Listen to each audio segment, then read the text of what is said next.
fool you by the records because they battle every time. No, absolutely not. The Rainmen, unfortunately, because of the record, the few things that they need to tweak out just before the playoffs start at the end of this month, they really need to play better in the middle quarters. That's one of the Achilles heel all season long. The reason why they haven't won a road game, or many games in particular, only 6 wins on the season, all 6 wins coming at home. But they need to play better in the middle quarters. The middle 24 is where they have difficulties. They don't play well. They get behind by double-digit deficits, and then they spend a lot of energy in the first 6 minutes of the fourth trying to get back into the game. And at that point, you're spending a lot of energy with your starters in the first 6 minutes.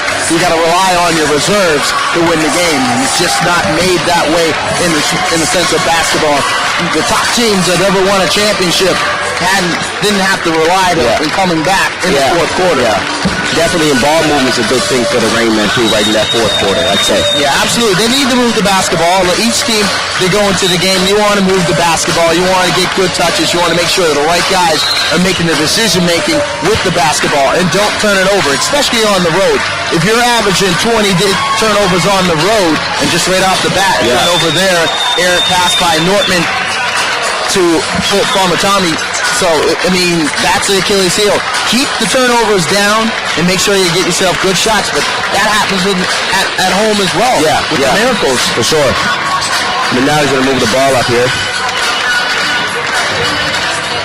Sylvania's really strong, but looking for a shot lately in the post, and he's doing real good down there. Yeah, Sylvania Watkins is the guy that's been here since day one in the inaugural season for the Miracles. Definitely a fan favorite. A very tough guy around the rim, defensively and offensively, but he brings that physicality that you need, right? Yeah, for sure. And you see Cooley there finding them inside. Second in the league in assists with 6.5 assists a game. So Juwan Cooley's outstanding job. He had an outstanding job last night. It was a +8.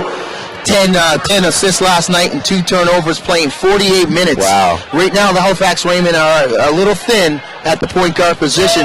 There's no natural point guard that's a backup in the reserve role. So Juwan Cooley basically goes into these games having to play per the post. Well, he has to do a lot, right? Even steals, too. He's first in the league in steals, right? Yeah, he's very quick. He's got very quick hands, and he's got great instincts. That's a big 3 by Tommy there. Yeah, in the corner. And Olu picking up from last night. He was 4 for 7 from downtown with 29 points in 37 minutes. Had an outstanding game. Shot 50% from the field, 10 for 20 from the field, and he was 4 for 4 from the free throw line. Wow. There's a turnover there. Moncton's on the move. Oliver McNally finishing at the basket. And that's what they do. This Miracle team knows how to get it done in the offensive transition. They force turnovers, and they can finish at the rim. You got Oliver McNally, who's at the upper echelon at the turnover ratio. For sure. He rarely turns it over. I think he leads the league in the ratio of turnovers to assists. Yeah. Very good with the ball. Makes really good decisions, right? Great decisions. That's why he's usually out there. Well, absolutely, Joe. If you can average almost 148 assists and only 56 turnovers, you're doing a pretty good job. That's it, right? And that reflects in your win plus loss, your win plus your loss ratio. And definitely once they put him in the starting lineup, and that's when they started winning a lot of games, right? So absolutely. Johnny Mayhem with the ball here. Gonna get it inside the slide. Strong move. That's one of the things I see with this Miracle team. At the beginning of the first quarter, at the start of the game, they like to try to work the ball inside. They don't really force the issue of giving Johnny Mayhem his touches. Yeah. He's going to get his touches. The touches are going to come. They're going to run set plays for him in big situations. But they try to get everybody involved, in particular, try to get the ball inside and establish that inside present post game first. Inside out, right? Absolutely. Yeah, Moncton definitely is getting in the paint, bang, right? Rebound, right? Protective defensive rebound, and they get a lot of offensive rebounds because they crash. Yeah, absolutely. You got Travis George, who likes to bang the boards, as well as Jermaine Daly. Those guys, they like to go to the rack. dealing with a lot of crazy putback jams this year. Well, they're going to have to do that because this Raymond team has some outstanding bigs. Tim Parham, Mr. Double-Double. This guy's leading the league in rebounding, right? He averaged double-digit rebounds night in, night out. Robert Nortman inserted into the lineup. Nortman had an outstanding game last night over on the island against the Storm. Okay. Probably the main reason why he's in there. But he brings a lot of physicality. You know, this guy he's a Canadian-born player coming out of Dalhousie University, pride of the Tigers. So, I mean, to see him start at this late into the season, it's got to be a feather in his cap in his development this year. Working hard, for sure. And we got the score here. It's 9-4 for the Halifax Rainmen with 8:46 left here in the first quarter. Moncton's going to inbound the ball. Johnny Mayhane over the last 5 games been averaging 31 points per game. Oh yeah, Johnny Mayhane, perennial MVP candidate. For sure, all-star and perennial MVP candidate. For sure, coming from this Atlantic Division. Well, he's really good at manufacturing points, right? Oh, he's not hitting the shots. He's going to go to the line. One game there, he went to the line 3 games ago 17 times. Yeah, well, he's got that 3-factor, what I call the 3-factor offense. He can shoot it behind the arc. He leads the league in percentage from shooting behind the arc at 3-point range. Yeah. He's got a mid-range game where he can blow by you off the dribble. Yeah. He can get you in a position where he can get you off him, and he can knock down the 15-footer. Yeah. And he can finish at the rim. He's explosive where he can create his own shot off the dribble with the blow by, get into the paint, and finish at the rim. Yeah, for sure. He's good at that. So if you have 3 of those attributes, you know you're a big-time scorer. And there's probably 3 guys that can actually do that in this Atlantic Division. Yeah. You know, you got Mayhem here, of course, with the Miracles. You got Double A, Anthony Anderson with the St. John Millrats. Yeah. And you got over there on the island, you definitely can't forget about Nick O'Corey. Those guys. And Ballard's nice too. And Ballard too. I can't omit Ballard. I forget. I almost forgot about Ballard. Thanks for reminding me. No disrespect to Ballard, but Ballard has bring that type of game this year. Well, last game he had 27 and 14. Against us, and Moncton did really good in that 4th quarter to kind of slow him down. Yeah, absolutely. Right? We both took the game in, and for sure, Antonio Ballard went off in the 3rd quarter. He basically put the Island Storm on his back. He had 11 points in that quarter. He had 11 points. Good steal there by Moncton. Finding Johnny. Mr. Hollywood. That's what you can't do. You can't leave Johnny Mayhane wide open. But that's what they do in transition. You do an outstanding job of turning turnovers into points. Yeah. There's no doubt that this team leads the Atlantic Division in points off a turnover. Yeah. Well, they get out and run. They get out and run, and they distribute the basketball. And you got to be unselfish when you're distributing the basketball. Yeah. You can't, get the basketball and think that I have to do it all. Headball the basketball, get the ball into a position where a guy is close to the rim that can knock down shots. All 5 guys can knock down shots. Oh, yeah. You just got to find the open man, and they do an outstanding job in transition. Sure.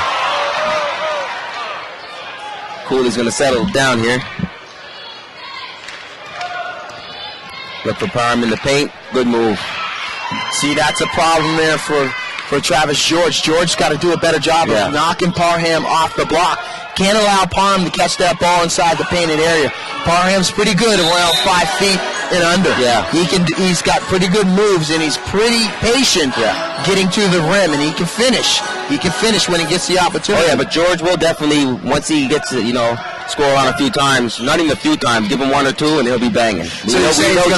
We know Travis George, and we know how he plays. He'll wake him up real quick. So his adjustment's going to be on the fly, then? Oh, yeah, for sure. Okay. For sure.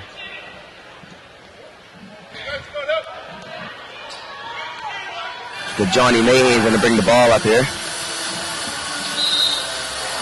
Yeah. Like I said, he's going to go to the line, right?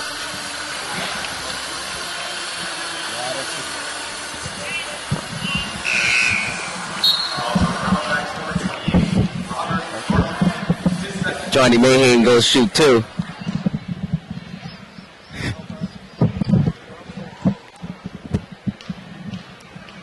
Johnny with his first shot here. Such a smart play there by Lane. He had the right matchup. Oh, yeah. The match had the power forward on him, and he had the opportunity to go to the goal. Didn't settle for the jump shot and attack the rim.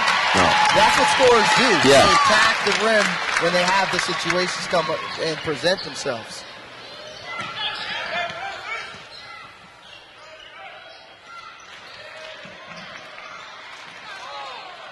Guys getting on the ground there. Oh, yeah.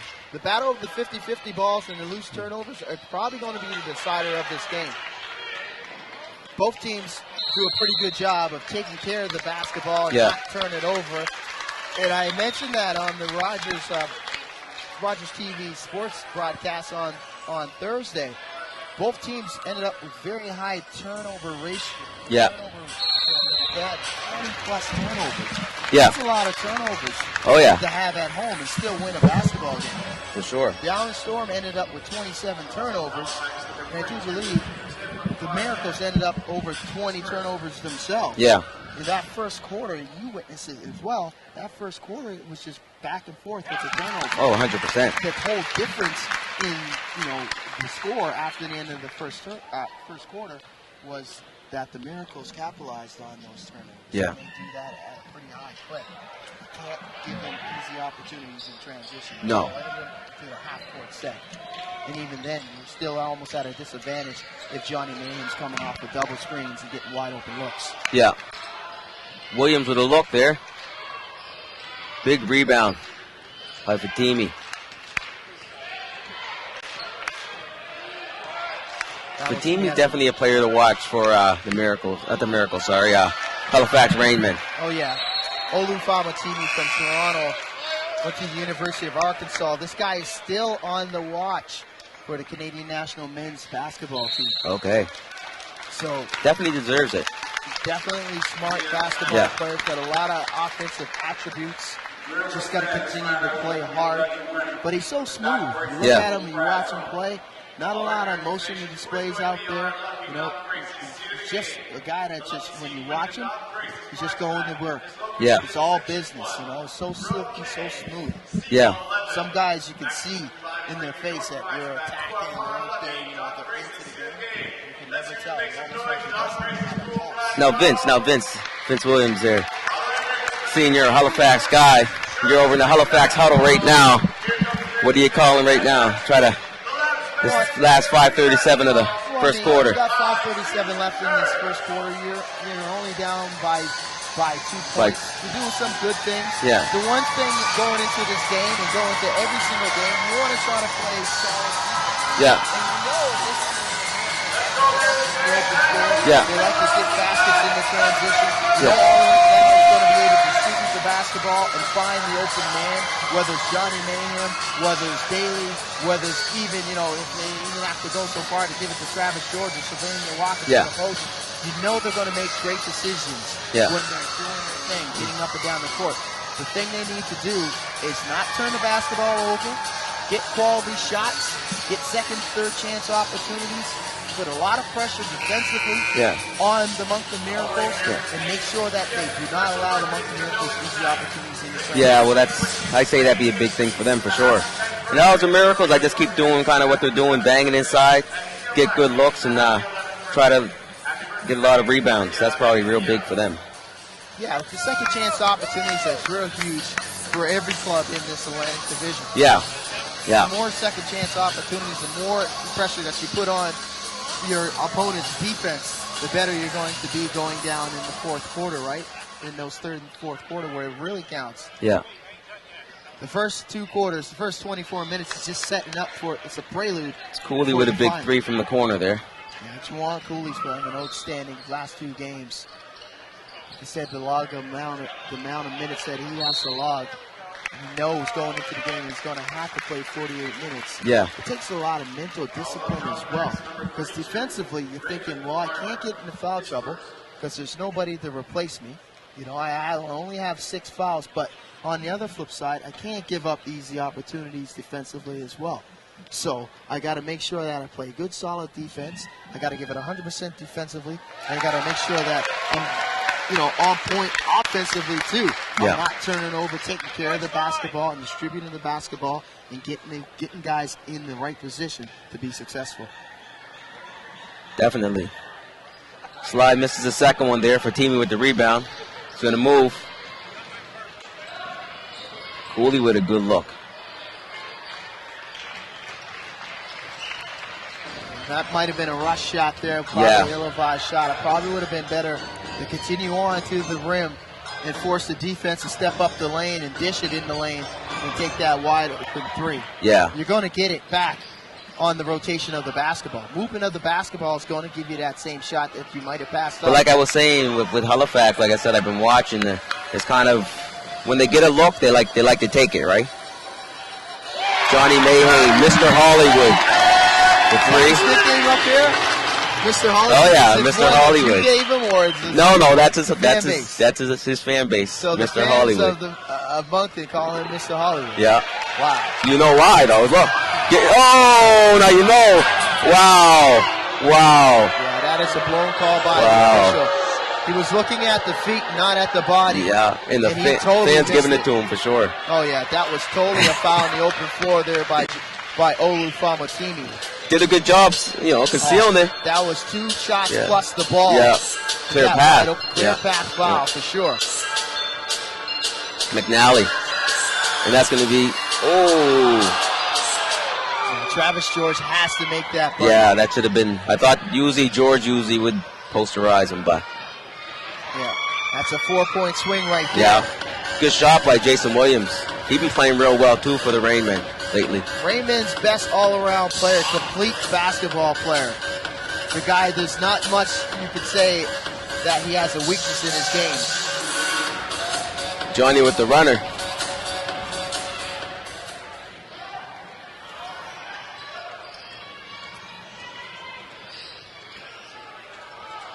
Big block by Sylvania Watkins. Watkins doing an outstanding job on the rotation with that block. Nice dish in the paint to Parham. Parham just waiting on the rotation by Watkins, but that's what Watkins does. He's a defensive stopper. Oh yeah, he's really good down in the paint there. Yeah, defense. Taking charges, does it all. Does the dirty work. That's what you need. And that's a big block by Johnny Mayhay on Chris Matthews. Now I'm starting to see why this guy has that nickname. Hollywood. Yeah. That was an outstanding defensive effort there. And great concentration at the finish at the cup. Looked like he even got fouled there on the other end. And was. What a luxury. If you got a guy like Johnny Mayhem that can score, you know he's going to give you at least 20 or 30 points a game. And some nights he might even get 40 if he's really got it going and the defense is not respecting him. No. But to be able to play defense as well, that's an added bonus when your best player can defend. Yeah.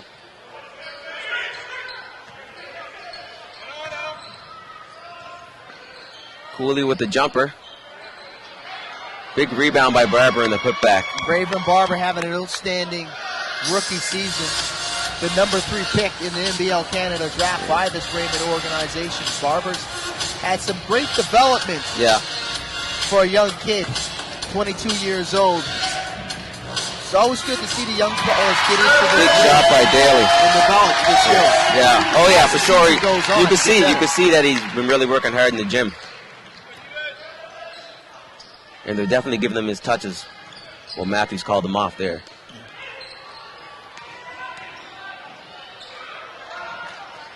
Good D by the Rainmen. By the Miracles. Yeah, can't collapse and not rotate out in time on Jason Williams. Jason Williams will knock down that 15. But then you can't sit back also too and let Oliver McNally bring it up and shoot a 3. You know what I mean? You're a professional, right? You're expected. Every professional on this level is expected to hit open shots. Yeah, that's if you can't hit open shots. If you can't hit open shots at the professional level, you're not going to be a professional very long. Well, that's it. Therefore, you're not going to get paid to play this game very long. Professionals' job is to knock down shots. When you're wide open, for sure. Yeah. You have to knock down 15-footers. You have to knock down the threes behind the arc. That is your job. That's what you get paid for. Yeah. Especially from 1 through 3. Yeah. You have to get paid. You have to knock down shots. Joey B from the Halifax area. I'm not sure if you know or not, but the Rainmen picked up Abe Tulane. Abe Tulane? You know this name, Abe Tulane. Played 4 years at Mount St. Vincent University. Yeah? Yeah, a league all-star. Okay. Checked into the game, was a late addition to this Rainmen team. He's like a new player. I never seen him until this game. He's out there right now. 2 professional seasons in Lebanon in their first division. He brings defensive prowess. He's a defensive stopper. Well, definitely he'd be a fan favorite too at home, right? Oh yeah, absolutely. Anytime you have, a local product playing for your team, you're going to have that fan support. Yeah. Just like, I do believe DeRoche is a fan favorite. DeRoche, yeah. Straight out of Dieppe. And he's legit. Oh yeah, he's one of our big defensive stoppers. Yep. When we need someone to lock somebody down, DeRoche comes in and he usually does the job.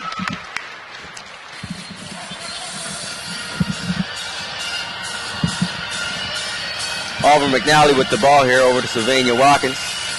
Trayvon Lathan checking in.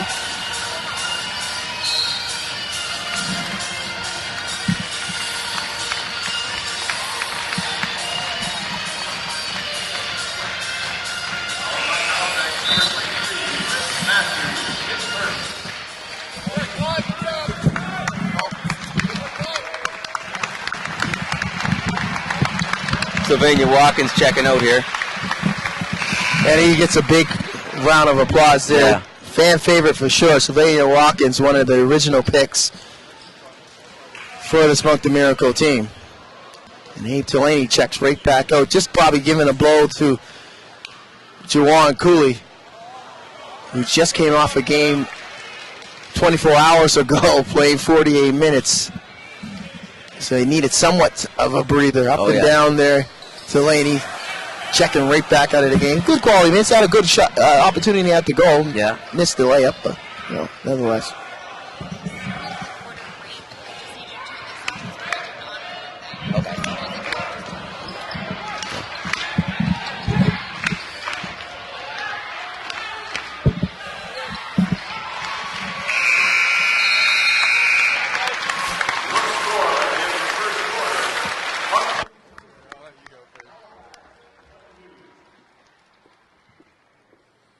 Miracles Nation! Miracles Nation! Help me welcome Miracles Nation, help me welcome to the court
That's the end of your first quarter there. The Moncton Miracles are up 26-22 here. Leading scorers for the Moncton Miracles, we have Johnny Hollywood Mayhane with 10 points. And we have Oliver McNally with 8. And for the Halifax Rainmen, we have Jason Williams leading with 9. So a very good quarter for both teams.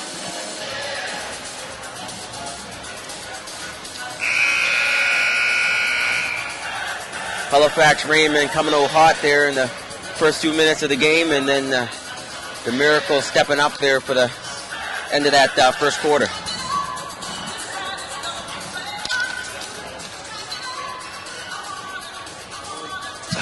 So what we got here with the stats? You know, quick rundown of stats after the first quarter. Yeah, we have Johnny Mayheim with 10. Oliver McNally with 8. And we also have Jason Williams with 9 points for the Halifax Rainmen. Pretty solid shooting there by both teams. Moncton Miracles shooting 43% from the field. Raymond at 38. 38% is just not going to get it done. We talked about it, but they're hanging around. That's the main thing. Yeah. They're hanging around. When they got their opportunities to make baskets, they've been making them. So to be down 4 points is much better than double digits, trust me. Yeah. Especially on the road. Well, the Rainmen came out to that fast start, right? And right at the start, right? Yeah, they got a quick start. They're usually quick starters. This is the one quarter that they need to take a look at. We always be a little leery to take a look at. The second and third quarter quarters of great interest. In what direction is going to go for this team.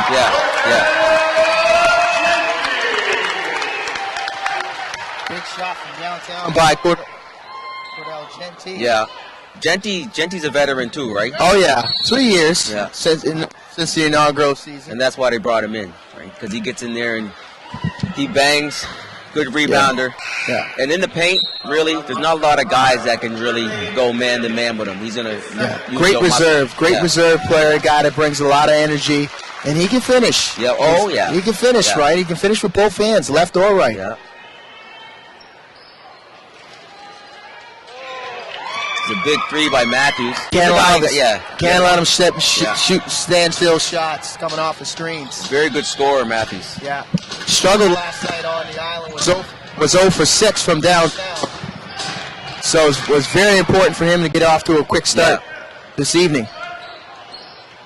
Well, a scorer though, he's one of the people that, once you get going, that's when you better watch out, right? That was a huge flush off the quick step there by Dami Sapara, he got hopped. Emphatic finish. Yeah. If one thing Dami can do is that's finish at the rim. Yeah. Lightning quick to the basket. If I was the Miracles, I would definitely have to step back on Sapara, knowing that he struggles a little bit shooting from 15 feet, thing that he works on every day in practice as well as in the shoot-arounds, but he can definitely finish at the rim. Williams with the ball here for the Rainmen. Good D by the Miracles, and Trayvon Lathan with the big rebound. He's going to move. Lathan had an outstanding game on Thursday night. Yeah. Coming off the bench for this Miracle team. Took over the third quarter. Yeah. Put the team on the back. He was matching points for point with Antonio Ballard in that quarter. Oh, yeah. He had an emphatic finish at the rim. Oh, yeah. That was a really big baseline dunk. Oh, really my goodness. It was a moment, man. Yeah. Well, he got to take up the slack for Stanley Robinson. And and if you've seen some of Stanley's dunks here in the Coliseum there, Vince, they were pretty insane. I mean, wow. I've never seen dunks that, live like that ever. Right. He did this one dunk where he caught it. Highlight reel. Oh, unreal. Like I said. So you have a lot of finishes in this Atlantic Division. We might not get the same respect as the Central Division, but we're coming on. Yeah. Central Division was no doubt the stronger division in the start of the first 20 games, but things are starting to even out now. Yeah. Our teams are starting to go on the road and beat these Central Division teams, and vice versa. When they come into our house, we've been able to beat them. For instance, the last time the London Lightning had an Atlantic Division swing. Webster. Ooh. Yeah, violation there. And oh, no. I think I hit the rim myself. They're looking for assistance, but they're not going to get it. They're coming together to talk about it, and the fans, once again, another controversial moment in this game.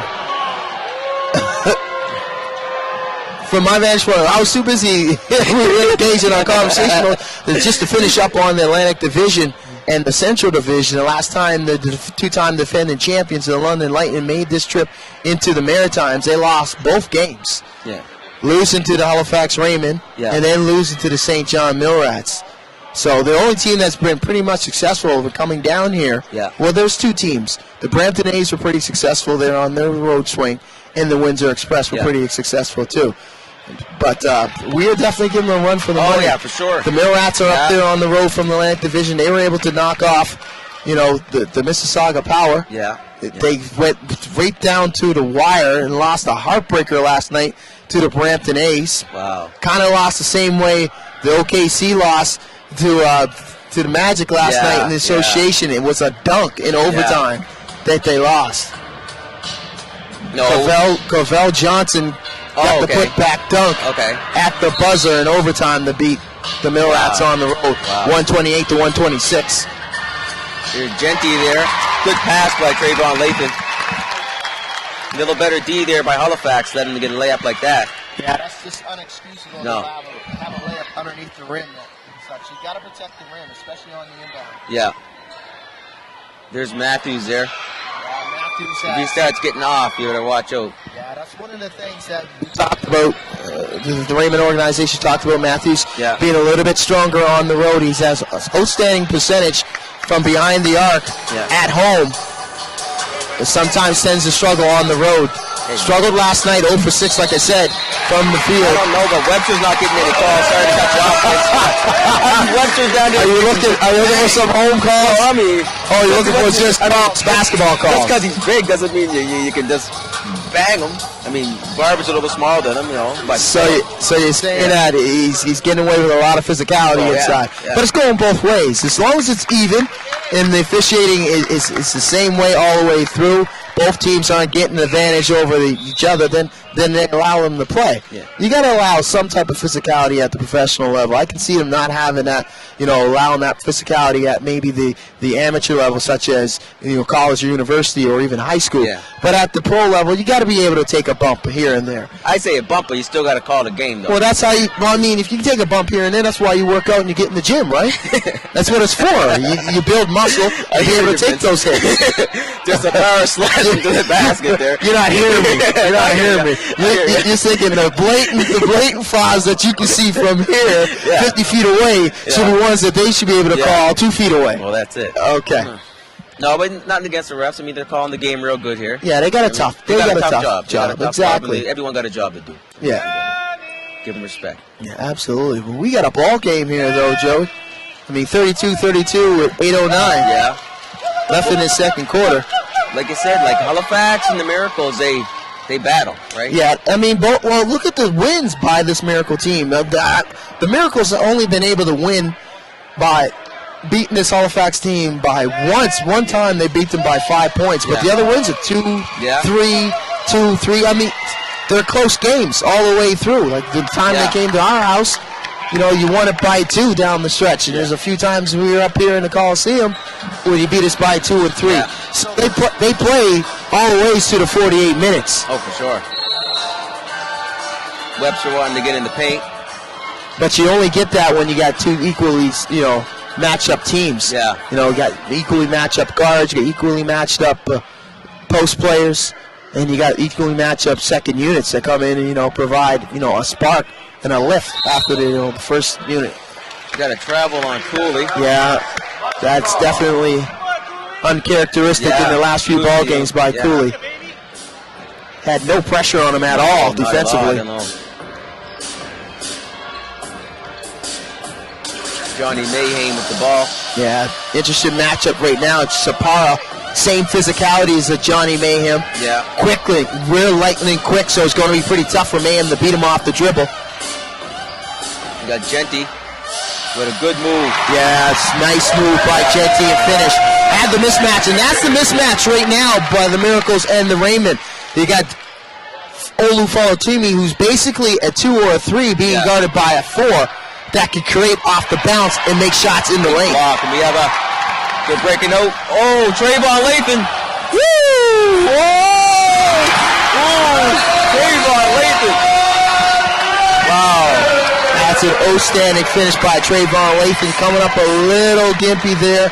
Yeah. Trying to stretch things out on his right ankle.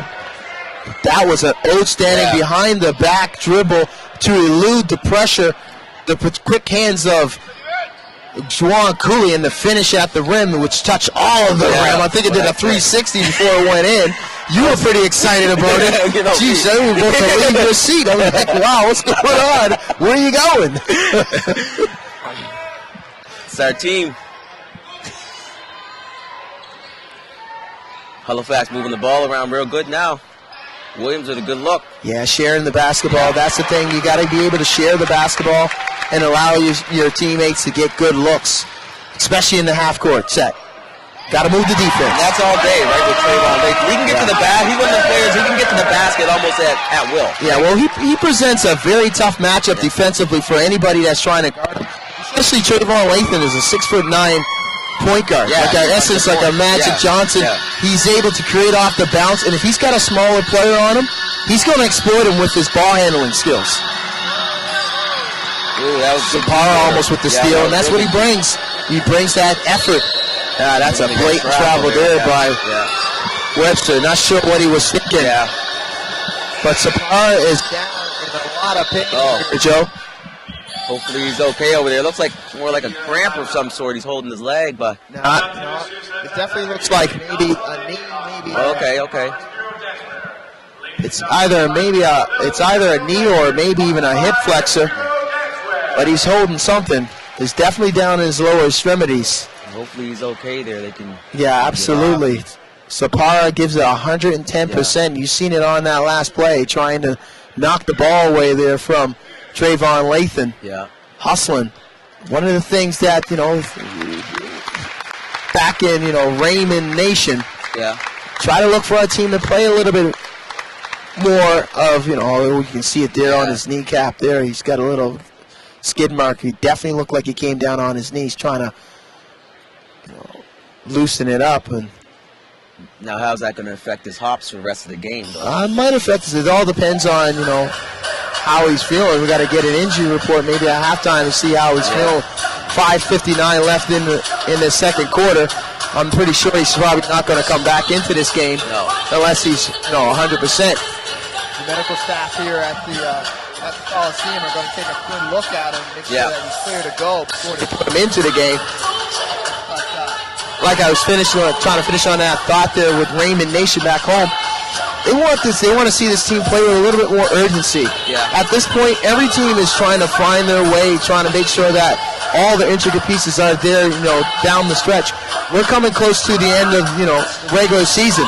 At the end of this month, we're going straight into the playoffs. Yeah. March is March Madness, in essence, in the NBL Canada, league. We're getting into playoffs. With seeding and positioning has already been, placed almost there in the Atlantic Division. The two teams fighting for that top spot, the Mill Rats and the Island Storm, only separated by one game.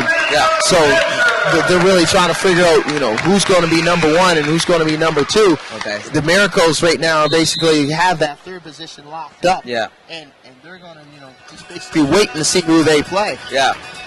Halifax, we're going full force. We don't have to be a rocket scientist to figure out where we're figuring in all this. Well, you never know. I mean, it's still dangerous. Exactly, streak, right? But that's why they play the playoffs. That's why the games are played, right? Yeah. And this is the reason why we're trying, each team is trying to make sure that they have the right mixture of guys and have the right, intricate pieces so that they can make a long playoff run. And that's a big thing for the Miracles now. With the loss of Stanley Robinson, we've been playing really good, but that's a big loss. It's 15-8 right there. That's right? a huge loss. Yeah, I talked to Coach True there on Thursday. And he spoke about the big loss by Stanley Robinson not being in the lineup, and we immediately point to the statistics. 15-8 is huge when you're talking about a guy either in the starting lineup or coming off the bench. Yeah. Those are huge numbers. when you're talking about wins and losses, if you're trying to get, deciding games. And he was a major factor. Johnny. There we go. Yeah, big disadvantage there on the break in the open floor. John T had no chance of trying to stop Jason Williams, especially getting that close to the basket. He's got to step up the lane and force Williams east and west, not north and south. No. To Johnny Mayhew, wide open look. Big rebound by Webster. Fatimi. I should have took that shot there, Jean-T. DeRoche getting back, just couldn't make that play. A little too unselfish there. He should have took the shot. Yeah, there. Definitely should have took that shot from 8 feet. And he can hit that shot. That's money.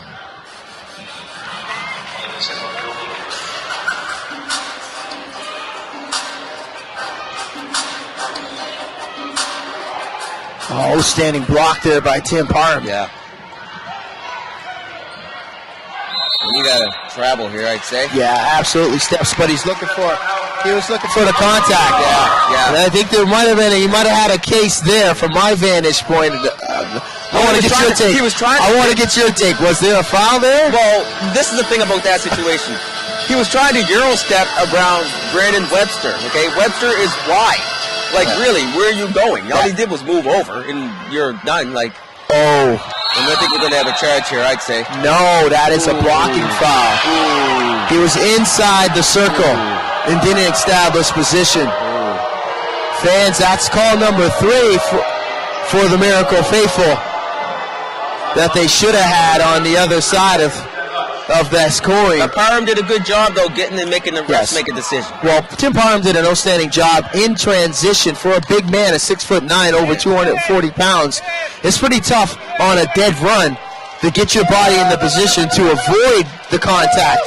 Because in essence, DeRoche was trying to set him up for the charge, and he had to avoid the contact, kind of put his body in position where he went in sideways, and DeRoche had to force himself up the lane a little bit and undercutted him. But I think it was the right call, not being a homer. I think it was the right call. DeRoche was underneath the arc where he should be. Well, you know what they say, though, the ball never lies, right? Oh, yeah. You know what they say, the ball never lies. So you're saying he missed the 2? Well, just saying. It's going to be one of those nights, right?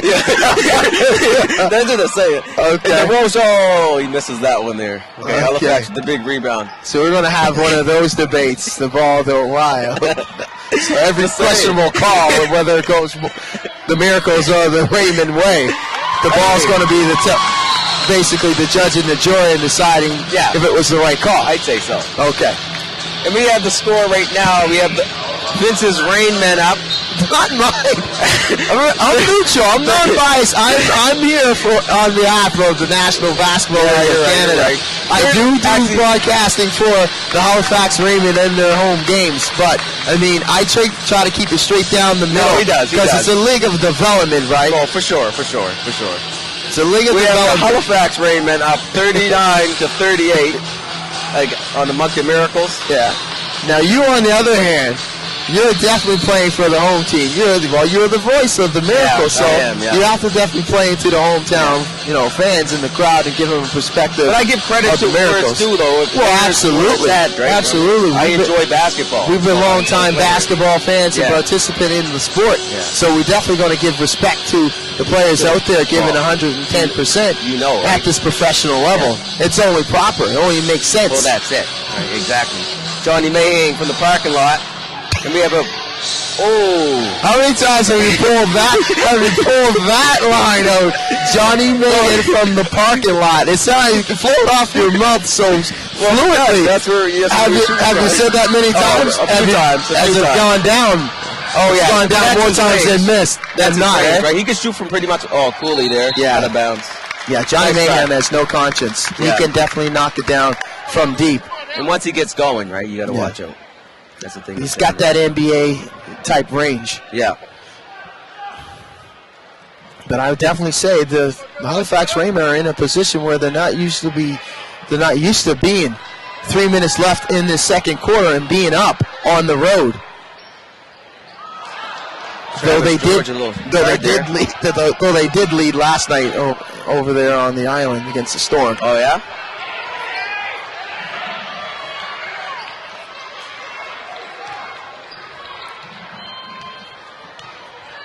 At one point, they didn't go into the half. Okay. Because I know I'm going to be corrected somewhere down the road by some fan on Twitter. I just haven't checked it. That's the way it goes, man, when you're involved with social media. Yeah. You better be right when you make assumptions and you're talking about numbers and correction. You got fans out there that follow the game.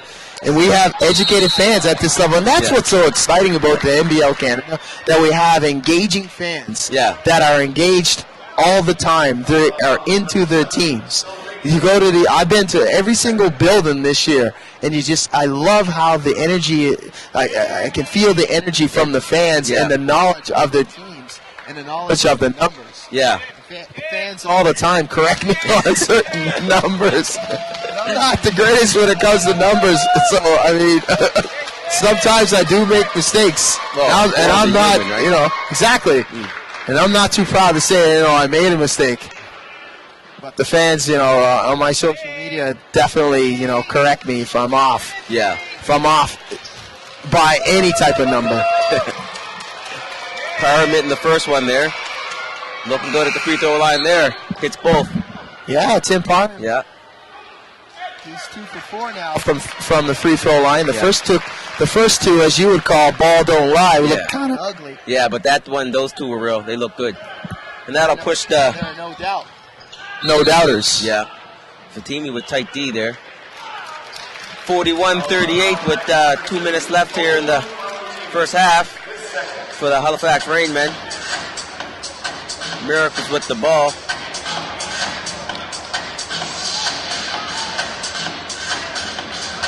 Trayvon.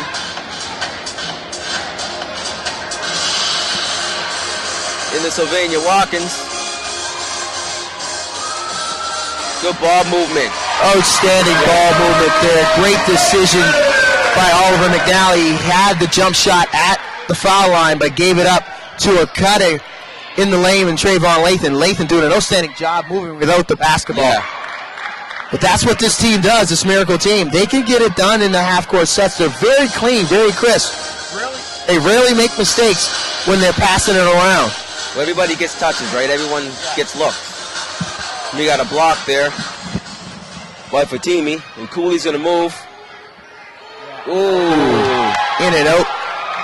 Fatimi with a three. Dagger. That's a big three. That is a dagger right there. Big time dagger Off the Cooley miss. Essentially a five-point swing without the two. Yeah. Moncton Miracle faithful. and you were probably thinking, geez, we didn't get the layup. Yeah. But like we said with the Rainmen, right? They got guys that can hit shots, right? Guys that can hit shots. Yeah, you guys can hit shots and can create off the dribble. The Rainmen just need to put 4 quarters together, right? That's the biggest. Well, that's the 48 big minutes right? has been basically one of the things I've talked about to the coaching staff, and pretty much all my pregame, during the game, post game, either a coach, either a front staff organizer, either it's the CEO or the director of basketball operations. The players. 48 minutes, playing a complete 48 minutes has always been this one thing that I've been told that we need to do to improve. It's the process of winning. Playing the whole 48 minutes. And if anything, if you're going to have a letdown, make sure it's anywhere between 6 or 8.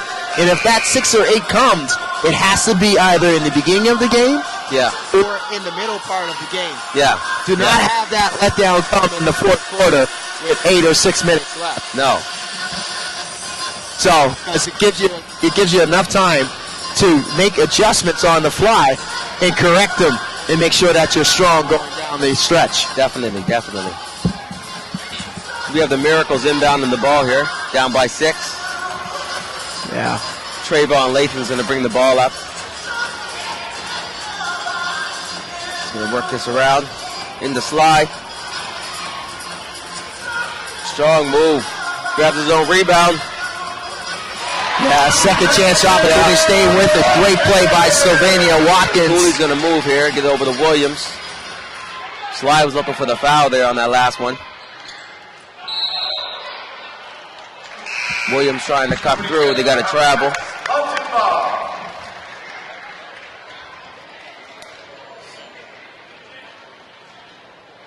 Miracles trying to close this quarter. Strong.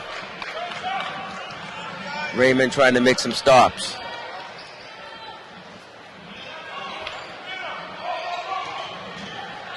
In the slide again, we got a foul. Sylvania Watkins will go to the line to shoot 2. 32.6 seconds left here in the half. Down by 4, 46-42. Nice back-to-back possessions there by the Miracles. Yeah. Good defensively being able to stop the Rainmen and trying to capitalize on the other end, but it's pretty tough when you got a free throw shooter that shoots about 40% from free throw line. Yeah. That's probably the one, weakness in Sylvania Watkins' game. The free throw line. He struggles. He shoots it real bad. Yeah, but he can get good. Like, he'll get hot once in a while. But he shoots 40% from free throw line. Well, it's like is it in practice? No, but sometimes, some games he might shoot unexpectedly. Unexpectedly. He might go on a little run, right? So he's been able to. Some of the games that you witnessed, he's been able to knock down those free throws. He's been hitting threes and everything for us. You don't know. So on the road is probably where he's been letting down. Maybe really bad. Maybe really bad on the road. I don't know. No disrespect to Watkins, an outstanding player. I mean, this guy's an all-star. Oh, 100%. This guy's an all-star. He's been an all-star in this league since day one. Yeah. But if he will tell you, if the one part of his game he needs to improve for sure, it's free throws. Yeah, no doubt. Sometimes you like to get a little run out of him, might hit like 5 or 6 in a row, and then they'll go in a little drought, but, You know better than me. You're taking all these games, right? Yeah. Well, the home games for sure. Yeah, absolutely. You don't follow him on the road? The Rainmen? No, your team, the Miracles. Miracles? Yeah, I follow them on the road. There you go. So you know what happens. Yeah, for sure. Jeez, man, you don't want Miracle Nation to hear you say some bad things about the team. Well, I mean, you gotta talk about the weaknesses and the strengths. It's just common. We talk about it all the time on our live stream at the Halifax Metro Center with this Raymond team. We talk about the weakness and the strengths, the things they need to work on to get better. Yeah, for sure. We've been trying to get better since day one. Yeah. Starting off 0-12. Well, we went on a little run there. We had a little losing streak ourselves. Yeah. Right? So I mean, we did get better. Oh, right? Absolutely. Each team in this Atlantic division has gotten better. Every team's going to get better, right? Exactly, right? The Atlantic division, every team got better. Once the regular season ends, everybody starts at 0-0, and anything can happen. That's the reason why they play the games. Yeah. In a 5-game series, a team can catch fire and get hot real quickly. Yeah. And knock out the number 1 seed quite easily. Big block by Sylvania. It's been done. Violation. Oh yeah. Well, it's been done. If it hasn't been done, then why would they have the playoffs? Yeah, for sure. There was no need for the playoffs. We would say, okay, well, you come first, you're going straight to the the final. You come second, and tough luck to you, right?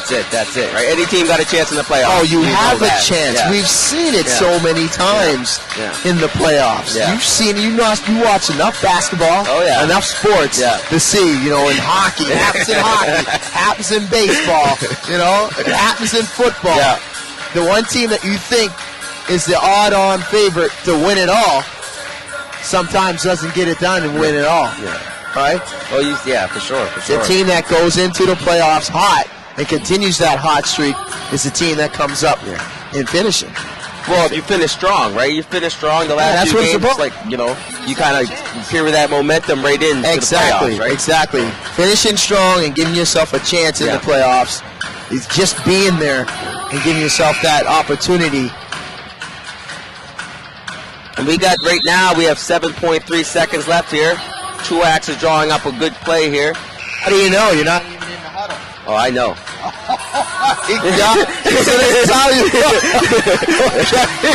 I see how this works up here. We usually talk about what we think Coach Hodges. No, I'm going to say right now, usually they'll probably give it to Trayvon Lathan. He's probably going to go ISO and try to either go to the free throw line. Oh, I guess they're giving this Johnny for a fadeaway. Yeah. Well, you know what? It looked like an ISO, but he came off a double screen. Yeah. Hook horn screens at the top of the foul line. There are two decisions, either to go left or right. Trayvon decided to go left. Yeah. With Johnny Mayhem coming up the lane from three-point range. Yeah. With an off-balance three from three. That's probably not the shot that you've seen him make. No. More times than not. Yeah. But, you know, it was a good look. Got it up. That's the biggest thing. He got it up. Yeah, right? absolutely. So something that we haven't seen for a very long time. I haven't. 46-42. The bad guys, the Raymond lead on the road at the Coliseum. Oh, wait. We knew it was going to be a battle, though. Yeah. We knew both teams were going to come in here hard, right?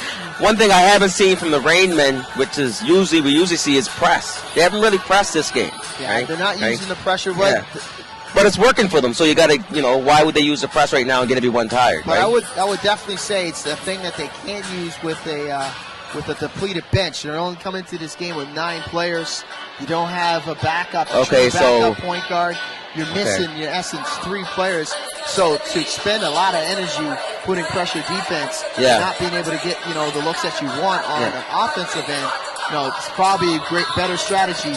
If you're going to put the full court pressure on, or any type of half court or full court pressure on, you'll wait till the second half. Fourth quarter, when you're basically your back's against the wall and you're trying to fight to get back into the game. They're comfortable right now with a 4-point lead. Well, I'd be happy too, for sure.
Welcome back, everybody, to the sportscast here on www.monctonmiracles.com on the live feed at Sportsnet 24. We have a score of 46-42 here for the Halifax Rainmen. Leading scorer for the Moncton Miracles, we have Johnny Mayhane with 10 points and Oliver McNally with 8. Quiet second quarter for Johnny Mayhane. And we have the leading scorer for the Halifax Rainmen. We have Jason Williams with 11 points. He also has 11 rebounds. My partner, my brother, Tia Bailey, is not here this game, but we have Vince Williams sitting in for Rogers TV. Right now, both teams are just getting ready for the second quarter.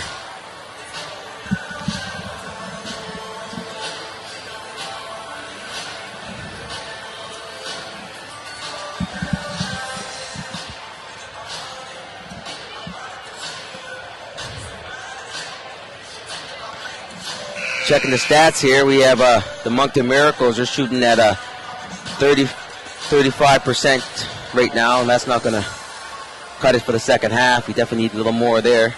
And we have Halifax Rainmen shooting at the 40%. Rainmen having a very good second quarter, outscoring the Miracles at 24-16. So we look at the Rainmen to come out here and establish probably the post or try to actually fast break and get the ball up for some easy scores.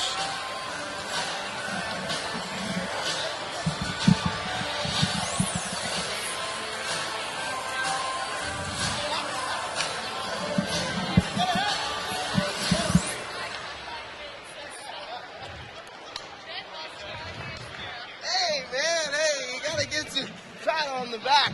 Yeah, I am. My partner Vince Williams is now sitting in here. Yeah, Vince had a long halftime there, catching up with one of your guys, Moncton. Will to win, eh? Yep. Yep, will to win. William and Joku. For all those fans out there in the local Moncton area and Halifax area, we would be familiar with William and Joku. Draft pick with the Indiana Pacers. He was at St. Mary's University. Yeah. Very good player. Very good player. I seem to get this cord to work properly. I'm not sure what.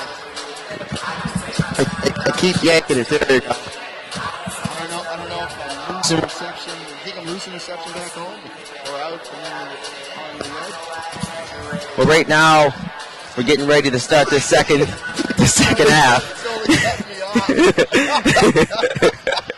So Vanya with a steal there, trying to get it in. Hopefully he didn't hurt his finger. Jeez. If you guys went to a few games, last few games there, his finger had been injured. Popped it out of the joint. Got to pop back in. Well, there you go. He's back. He's out there playing hard. He's got it taped up. He's a warrior. Oh, yeah, for sure. Warrior. Now we got Cooley with the ball. He's on the drive.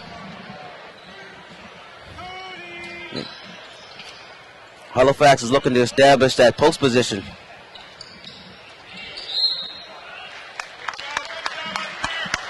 That was a good play by George, forcing Williams out of bounds. Williams looking for the foul call.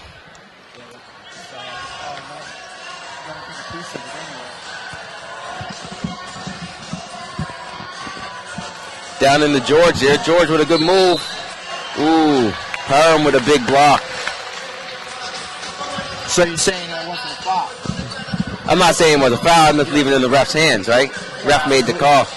Yeah, it looked like it was. It looked like you got a little bit of contact. Yeah, it was a little bit of contact, but it could have been called either way. Either way. Yeah. You're right.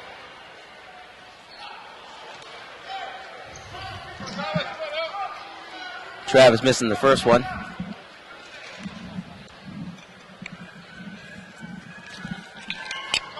And he misses the second one there.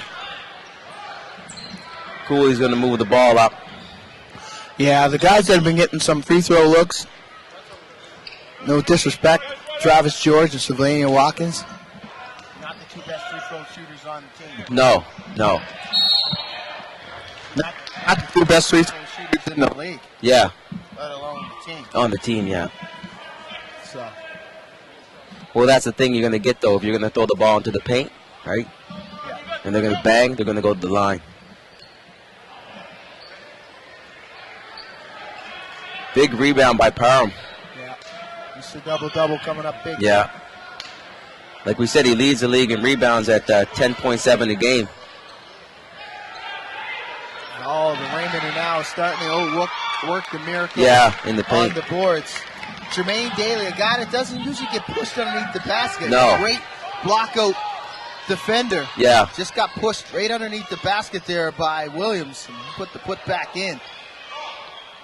Well, we're going to have to see how the Rainmen, can play this quarter out. This is going to be a big quarter for them, right? Yeah, we talked about it, in the pregame there, about how the middle Quarters are very important to this Raymond organization. Yeah. They had some lows, and the reason why they've lost many of those games, in particular the games on the road, I've had the great advantage of getting out and watching these and coming and traveling on the road with this team, and watching them play on the road. And they've had their struggles in the second and third quarter, and trying to battle back in the fourth is just unable to get it done. And that's indicative to their record. 25 losses, they're all on the road. Well, they're doing something right at home for sure. Well, they got 6 wins at home, which is pretty good. But jeez. Sorry about that. Got a little bit of technical difficulties here. We're trying to I think it was done on purpose. I think it might have been done on purpose. Vince's mic is kind of, but we're going to... I think it was done on purpose to, keep, Rainman Nation off the live stream. But I'm not even... I don't represent the Raymond basketball. I mean, I'm just here as part of an ambassador of the league. Well, for sure. I love this league. This league is absolutely fantastic.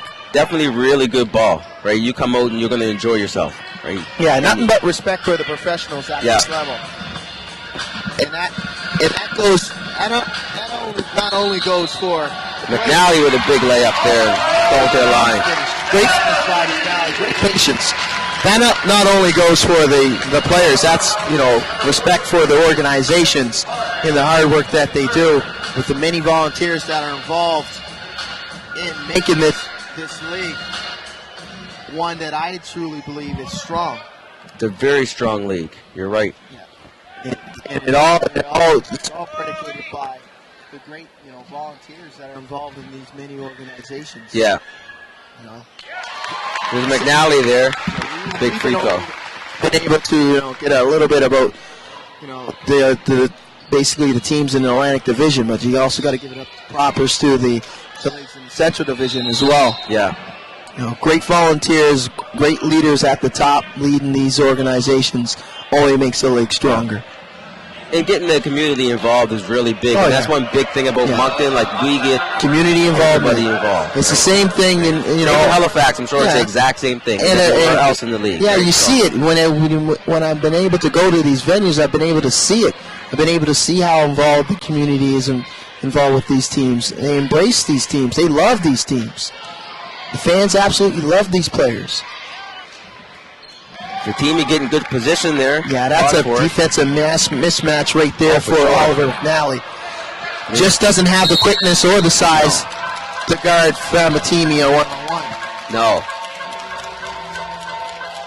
And there you see Cooley, and you see why he's the league leader in steals, right? You put the ball in front of him for 1 second, he's going to get a hand on it, right? Quick hands. He's got lightning quick hands, and he's got a great instincts, the ability to anticipate where the ball is going. Yeah. And being in position to either knock it away to a teammate or steal it completely. So Chris Matthews checking into the game for Robert Nortman.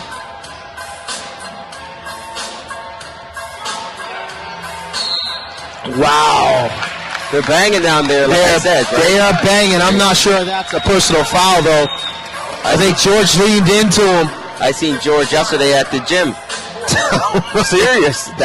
And we talked about, and you talked about calling it fair, and I talked about guys getting into the gym, and I just told you that that's the reason why they get into the gym. So they bang around. Over there doing some curls. Well, maybe that's why. Biceps off. pumped for the game. Well, I'm not sure if that's a good idea to be doing bicep curls before a game, but there you go. Look, They're working. He's 2 for 4 from free throw line. That'll tie the game up here at 50-50, 8:49 left in the third quarter. And this is a big moment in the game right now. Tim Parham has to check out of the game with his 4th personal, so that's probably going to sit Parham down for the remainder of this third quarter.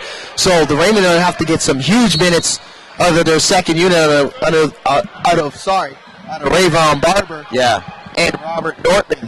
Those two guys are going to have to step up in this third quarter. Well, they're going to have to get good shots, right? That's the biggest thing with the Rainmen, right? They're going to have to get good looks, right? I do agree with the good looks, but when it comes from their big men just have one job only. Is they have to be able to block out and rebound. Yeah. Rebound. Defending's going to be there, but they need... That's going to be a mismatch there for George.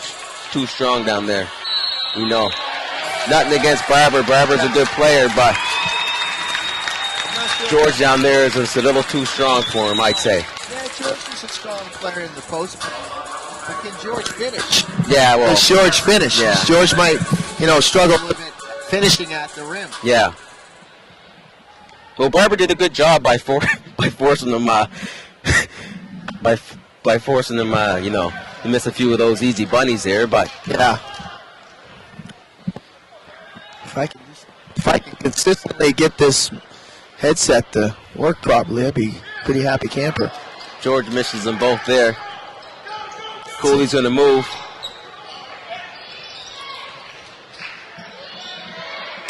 Get that down to Barber. And that's on the other end there. Then you see, Barber got the quickness advantage, right? Yeah. Right, so both sides you. Johnny Mahan. Johnny Mahan having a very quiet night tonight, Joey. Oh, yeah.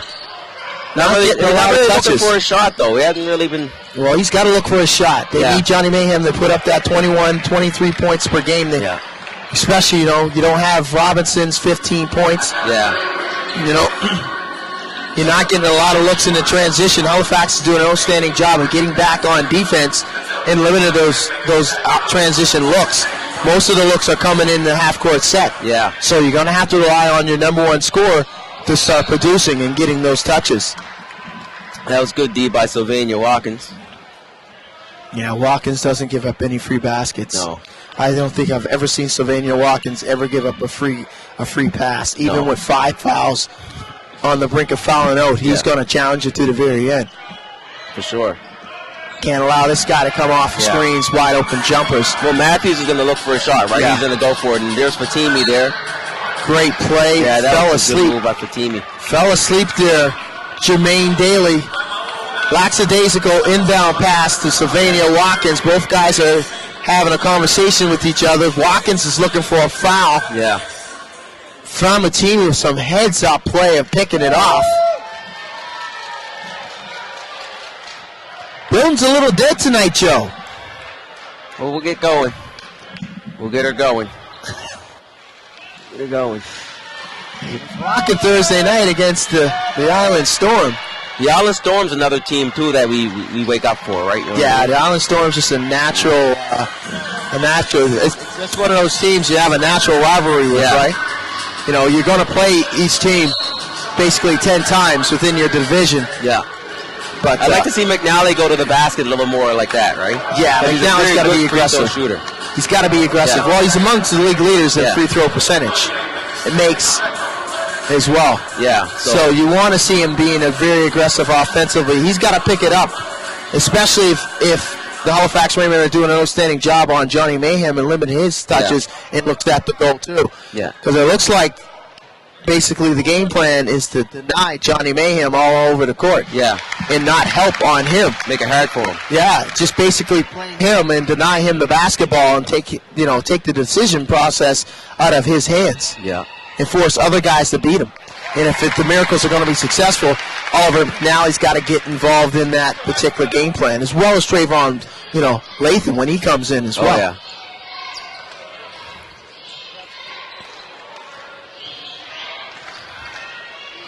Oh. There's Matthews there to shoot that. Oh, sorry, Fatimi. That's a miss. Johnny Mayhane's going to move the ball up here. Good pass to Daly. Daly's going to finish there. Outstanding play there, getting it deep underneath the basket was Johnny Mayhane being very patient. Yeah. Good job by Chris Matthews, cut him off at the basket, but the back end on the defensive side, Daly was able to slip underneath.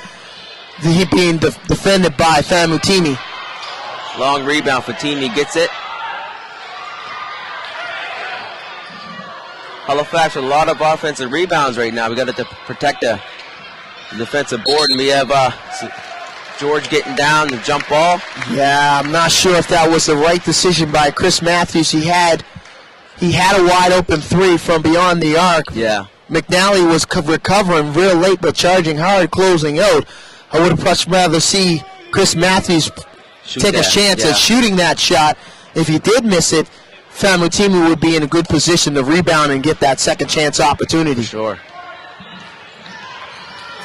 And we have, like I said, we're going to see, most likely see right now, Halifax is a little bit of a press. Yeah, there's that pressure you talked about that you didn't see in the game. Decided to bring it in the third quarter here with 6 minutes left. Game's pretty much still in the balance. 1 point lead for this Raymond team on the road. I don't know if low scoring game though, Joe. Yeah, real low scoring. Both teams not like we looked at the statistics at the halftime as well as the first quarter. Both teams shooting under 43% from the field. It's Matthews with a big three. And that's the shot that we were looking for on the last possession. Well, I was looking for on the last possession. Yeah. Oh. We have Johnny Mayhane now. There's the shot right there. Johnny Mayhane, he needs to start to pick it up. He needs to start getting more touches and looking for his offense. Hate to say it, he's got to be more selfish now when it comes to his offensive game. He's got to get this team and put it on his back. And we got a steal here by Moncton. Jump ball situation here. Score right now is 58-57 for the Halifax Rainmen. 5:17 left here in the third quarter. Media timeout.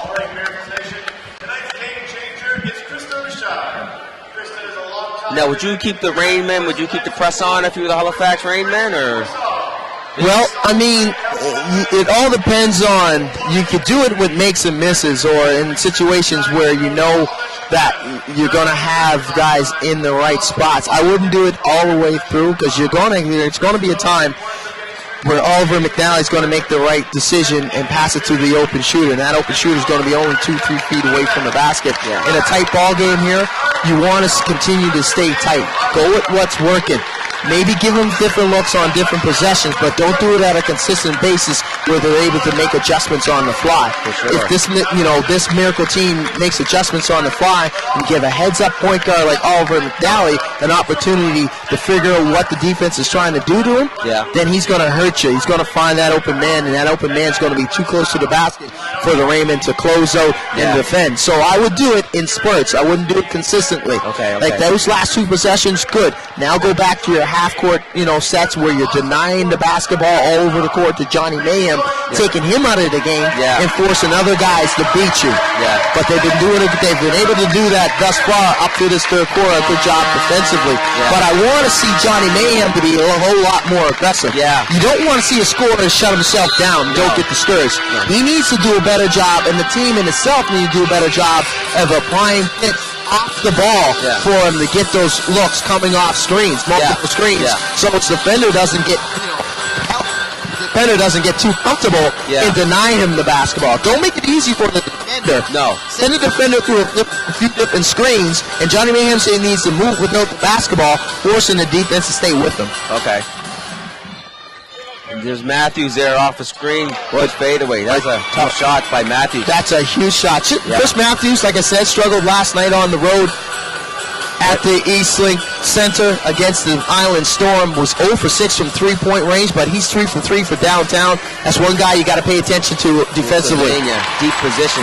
Yeah, Savannah Watkins had great position there underneath the post. He managed to push Barber underneath the basket, and he can finish around the rim at 2 to 3 feet away. And that's a foul off the ball there. Foul on McNally. Oliver McNally. It looked like he actually grabbed Chris Matthews coming off of that screen, that up screen. Yeah.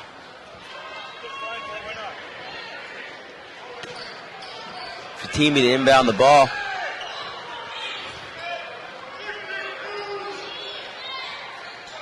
Barber with a nice jumper. Halifax still with their press on. There's going to be an easy layup there by McNally. Yeah, McNally, you talked about it. You touched on it in this third quarter, Joe. You wanted to see Oliver McNally be a little bit more aggressive and attack the rim off the dribble, and that was a very nice finish and the decision-making for Oliver McNally.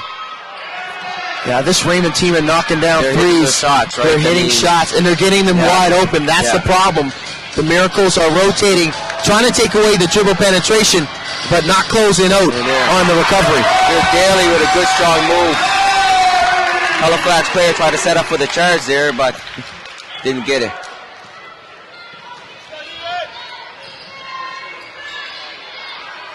McNally right up on Matthews now. Got to deny him for sure.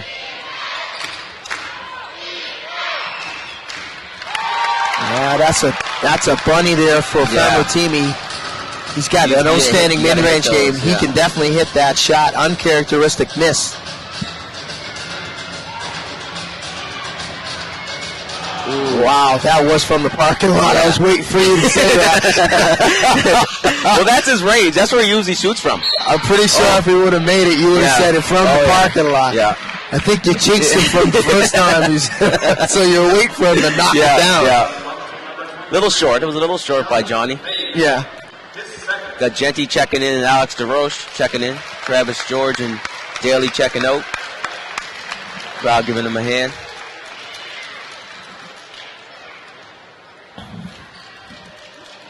Very close game here. Rainmen up by 3, 66-63. Yeah, these teams always seem to play each other tight, right? Yeah.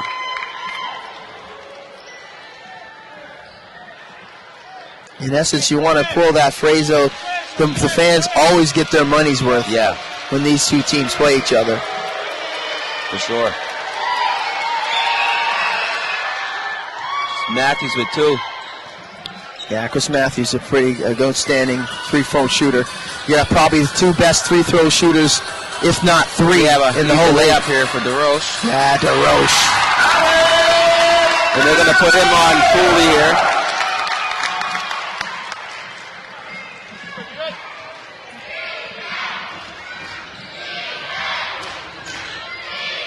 Good ball movement by the Rainmen right now. We have a turnover though. 4-on-1. DeRoche finishing at the basket. There you go. And that's what they do. And we have a steal here. Oh, we should have a foul. Should have had a foul, but it looks like they're just going to give them possession of the basketball. Turnover here by the Rainmen. Yeah. Turnover by the Rainmen. Good call there by the officials. It was either a foul or a turnover. That's the right call. The Rainmen are in that gray area that we talked about, Joe, in the third quarter here. That's 3 straight possessions there. The Moncton Miracles were able to force the issue. A couple turnovers on 2 of them. They're able to get out in transition and knock down 4 points. Johnny open. He's going to hit that. That's a Hollywood 6-point swing here. In the last 2 minutes on 3 straight possessions, 3 turnovers, 3 buckets. Ooh. And that's a good foul by Sylvania Watkins. Yeah, Watkins, like I said, he doesn't give up any freebies. Challenge to the end. Challenge to the end. There's no freebies that was a coming. dunk. That was a dunk by Barber, halfway in and out. Oh yeah. Yeah.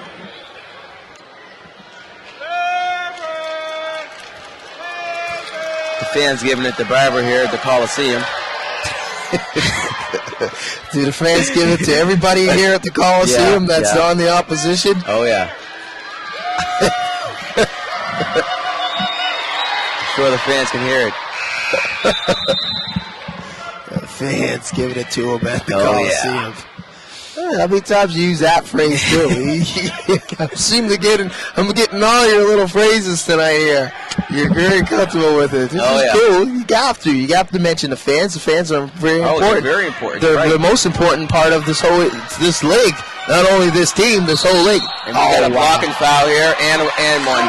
I gotta disagree with that blocking foul. That was definitely looked like a charge from my vantage point.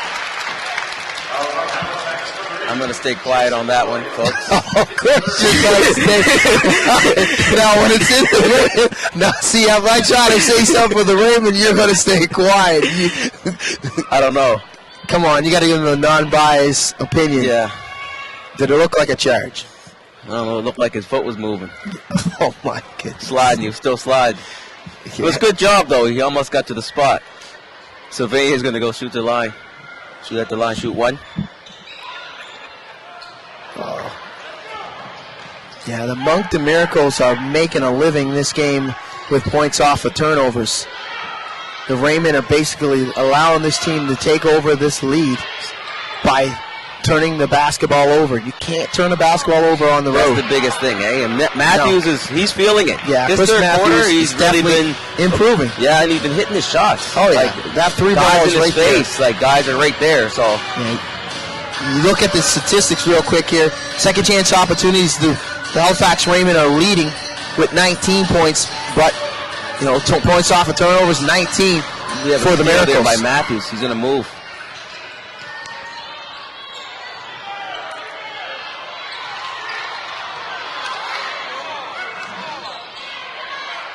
Wow, he's feeling it. He's feeling it now. Yeah, he's feeling it.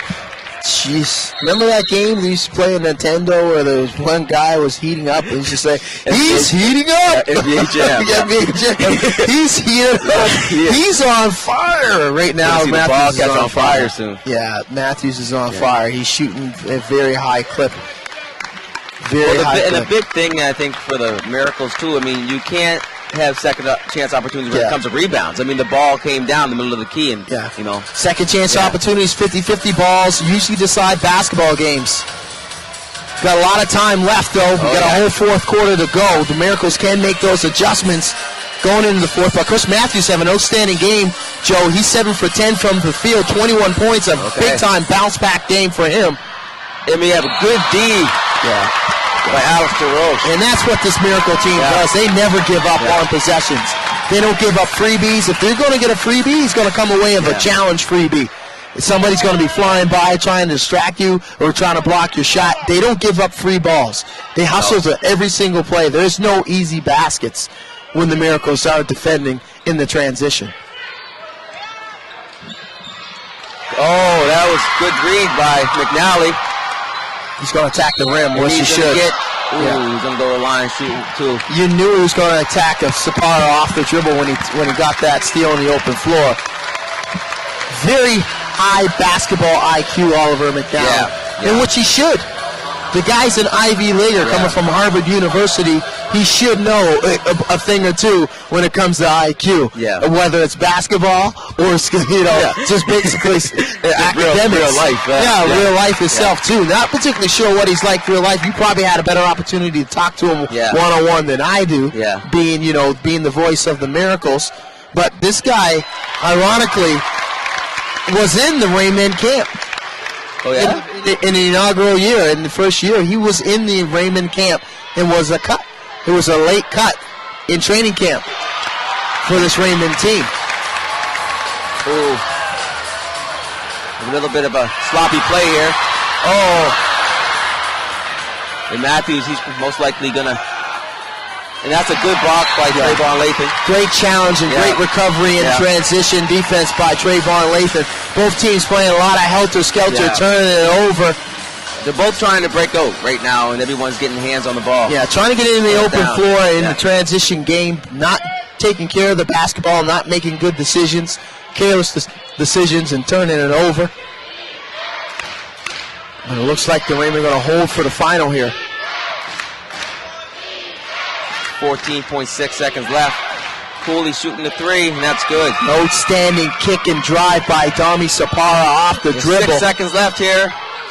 Miracles down by 5. And that's the end of the third quarter here, folks. It's 78-73 for the Halifax Rainmen. Very good quarter. What's your thoughts there, Vince? Well, I mean, both teams had an outstanding start of the third quarter. Got a little sloppy in the end. Lots of turnovers, a lot of careless basketball, turning the ball over. The Raymond got lucky. The Miracles got lucky as well. I mean, it's only a 5-point lead. Both teams are starting to get their main guys good shot opportunities. Johnny Mayhem came to life a little bit in that third quarter.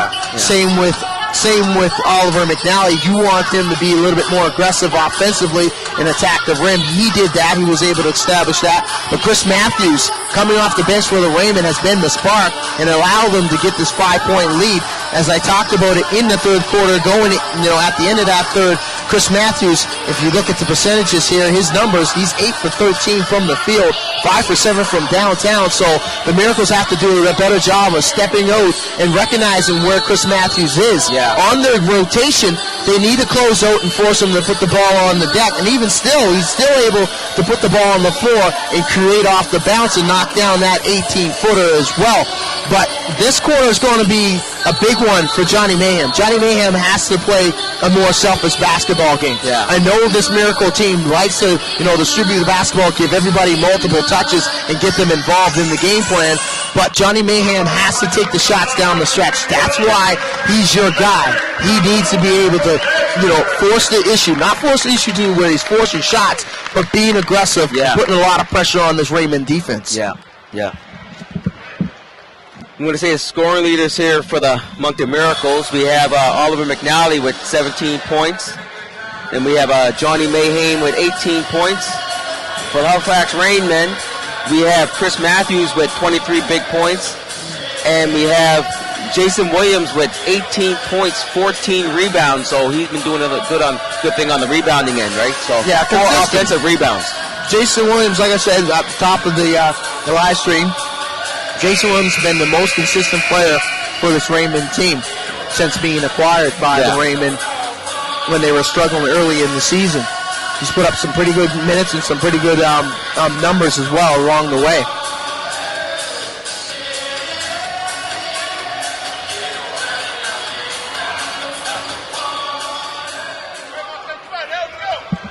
Cooley's going to push the ball here. Really big quarter for both teams right now. Yeah, the first 5 minutes is going to set the tone of which way this game's going to go for both teams. And it usually does. Yeah. We have a shot clock violation. Yeah, great start defensively for this Miracle team.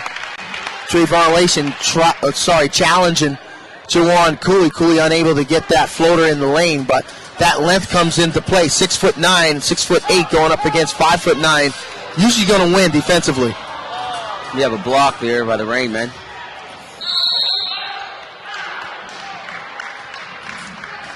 Great play in the open floor there. Aggressive play by Dami Sapara. Off of that, block by Famutimi. Great rotation defensively by Famutimi. Yeah. That's on the ground there. Oh, so they're not going to give him the shot. Looked like he was in the act of shooting there, Joe. Yeah, it did, yeah. Well, you're agreeing. we got a broadcast moment. We got a breakthrough. I've been agreeing with everything he's been saying all night. I had to give him one. I've been agreeing with every analysis you've been made. I've been agreeing with you, whether it's good or bad for both teams. You finally give me one. That's great. Thanks, man. Welcome. There they go. The Rainmen are going to go to the line. Up by 5 points here. 78-73. Yeah, the right guy on the line. Jason Williams, above 80% free throw shooter on the year. Not the guy you want to foul. No.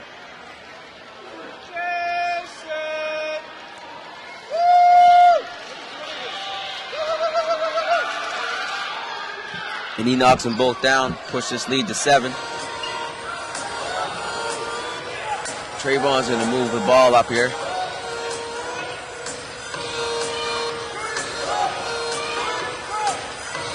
We have Cooley almost with the steal. Oh. Yeah, he's just too quick. You knew he was going to get to that. Juwan Cooley with the quick hands. Yeah. When you talk about defender, the defensive player of the year, do you put a guy that very high with steals, or do you put a guy with all at the top of the list when you're talking about league awards? Do you put a guy that's averaging 4 to 5 steals a game? in that conversation for that award, or do you put a guy that's, a defender that can, block shots down the stretch and rebound? Yeah. I'm not sure. It depends on how you change the game, right? If you're a guy that's an on-ball guy and, if he's a game changer. Yeah, he's a game changer. He can make it really hard to shut down their number one scorer. You definitely have to put him into the, the equation, right? Jason Williams very upset there on that play. He thought Trayvon Lathan might have fouled him. Yeah. It was called for too many steps. But yeah, you're right. You definitely, if he's a game changer and he makes plays that, basically. And Cooley definitely is a game changer. Like I said, he makes it really hard for the other point guard, right? Really hard. So you would definitely put him in the conversation for Defensive Player of the Year. Would, yeah. Yeah, I would too. That's why I kind of posed the question. Because usually those guys are the unsung heroes when it comes to defense. Yeah. Usually you'll see a power forward or a center win that award based on how many block shots or charges or defensive, 50-50 balls he gets to and how he can defend the toughest post player. Yeah. And you usually don't give it to a guy, unless you're a Michael Jordan. Yeah. Unless you're Mike. Yeah. Mike's won multiple, defensive player awards in the association. Unless you're Michael Jordan, then you're able to do that. And I think, if I'm not mistaken, LeBron James was in the conversation one year for defensive player as well. But you usually see it to go to guys like, that are in the post here. Sylvania Watkins, one of those guys, defensive player. Eric Crookshanks, defensive player of the year. The guys that play the post position in association, you got Dwight Howard, Dikembe Mutombo, They don't Dennis usually Rodman. like trying to give it to a really, like I would say, a scorer, except like a Dwight Howard. You know what I mean? Unless you're a Mike. Yeah, unless you're a Mike. They usually kind of like give it to a guy that's, a defensive force, and he might score. That has to be, that has to go up against a defender that's looking to attack the rim constantly. Yeah. And he has to keep him away from the rim. Like when you get, what do they give it to? They give it to, in the association, they give it to like Ron Artest. Yeah. And then you give it to, Dikembe Mutombo. Guys that they're not your number one scorer. He's usually, just your defensive stopper, right? They put him in. Dennis Rodman won multiple Defensive Player of the Year awards. So. Dikembe Mutombo basically was known for blocking shots. Yeah. So, I would definitely like to see a Juwan Cooley be in that conversation. Yeah. And have a real good chance of winning it, right? Yeah. Anyone's just joining us right now, the score is 80-75 for the Halifax Rainmen. 9:46 left here. My name is Joseph Gangu. It's Vince Williams for Rogers TV. Thank you for joining us. Back after the timeout. So we got 9:46 left, Joe. 5-point game for the Rainmen.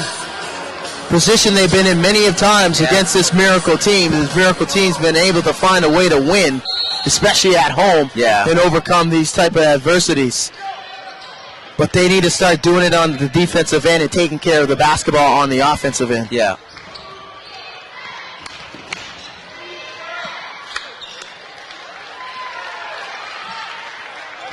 That was a tough shot by Matthews there. I don't know if heat check. Yeah, you realize that I say so. Yeah, heat check. See if he was still on fire. Oh, that was a good fake. Yeah, by McNally. Oliver McNally has outstanding ball fakes, either in standstill when he picks his dribble up, or before he puts it on the floor. And he got a foul by Genty. Cooley's going to go to the line. Yeah, that's just a defensive mismatch right there off the dribble with Genty in the open floor trying to defend Juwan Cooley. Just a thing he cannot do. No, there's no way. 10 times out of 10, Juwan Cooley's going to blow by Genty. No disrespect, that's not Genty's He's going to blow by probably 90% of the people in this league, not just Genty. So you've been paying attention. So there you go. We have number 2 on the live stream, where Joe has agreed with my analogy on a certain player on the opposition. Oh, some good players over here. A lot of good players. A lot of good players in this league.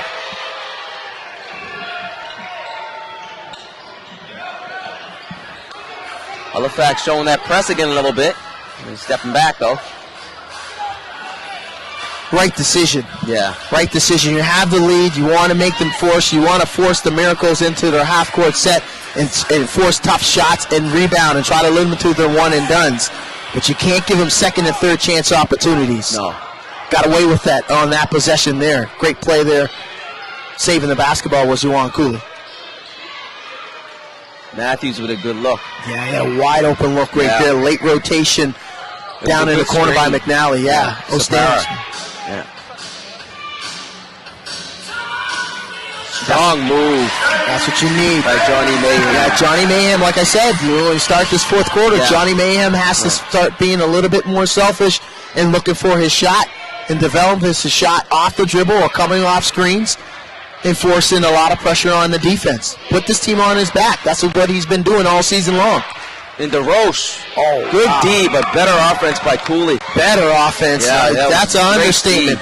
Great, outstanding defense to stay in the open floor by DeRoche moving his feet. McNally. Nice. I want you to hear it. I want to hear it. You didn't say it. Oh, from the that parking was lot? definitely from the parking lot. From the parking lot, you're right. That was a 3-ball. I was like, I seen it go up, and you were calm. I was like, oh my goodness, is he Johnny Mayhem now? Yeah. And he nailed it. Yeah. Yeah, Oliver McNally is definitely looking for his offense in this, second quarter, in the second half, the second 24 of a 48. He's been very aggressive in the third, and he's continued to be aggressive in the fourth. Yeah, he's been really. That shot was definitely from the parking lot. Yeah. Might have been from the Halifax parking lot. And Johnny Mayhem here. Sapara playing some tight D, switching off. Williams. Yeah, they're running multiple guys at Johnny Mayhem. Doing a good job switching. Tough travel call there on Trayvon Lathan. Oliver McNally doing an outstanding job of getting the ball deep down in that painted area and making a nice move and dishing it to Trayvon Lathan. Lathan really didn't have anywhere to go standing underneath the basket, but it was good recovery there by the Rainmen.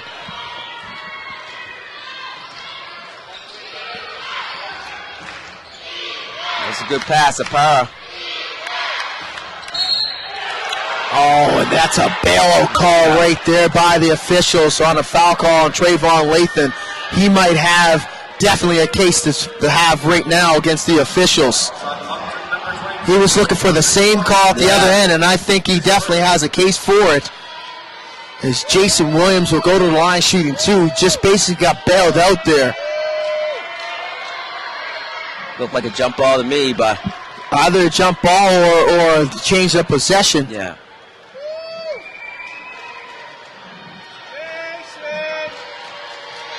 Crowd is very quiet tonight. It's almost like the Rainmen are shooting free throws in their own building, Joe. Yeah. No, I'm just not sure. Like, maybe, is it me? Because I know our public address announcer will get the fans into it and say, listen, we need to get some noise. You can't allow this guy to shoot open free throws with no noise. Yeah. Or even the mascot make some noise, or the Miracle Girls have to put up a sign saying make some noise. Yeah, they're pretty quiet there when they're shooting free throws. Oh, it's almost like we're watching a tennis match. Yeah. If you're on the road and you're in the opposition, you're expecting the crowd to be hostile. You're going into a hostile environment, right? And speak on Trayvon Lathan right now. One thing about Trayvon is once you start getting under his skin, you're going to watch. You better watch. Yeah, you don't want to poke the bear, right? Because he'll get mad and you watch. Let a sleeping giant sleep. Yeah. Because there was a moment in that last game on Thursday when they beat the Storm. There was a moment where he was upset at a particular call or a play against one of his teammates, and he just came out and said, listen, okay, all right, it's going to be like that? Well, I'm going to show you. I'm not going to talk about it. I'm going to show you. And I'm going to be about it. Here. From the parking lot. Wow. Johnny Mayhem. I hate to say it, but I figured it was all good from the moment it left his hands. Just by the trajectory on the ball there, Mayhem's got a nice stroke. Yeah. Very natural shooter stroke, man. It's almost like every shot he puts up from that range has an opportunity to go. Jermaine Daly might have slipped in there and gotten the charge. I will disagree with that call. Tough call, tough back-to-back defensive calls on the Miracles.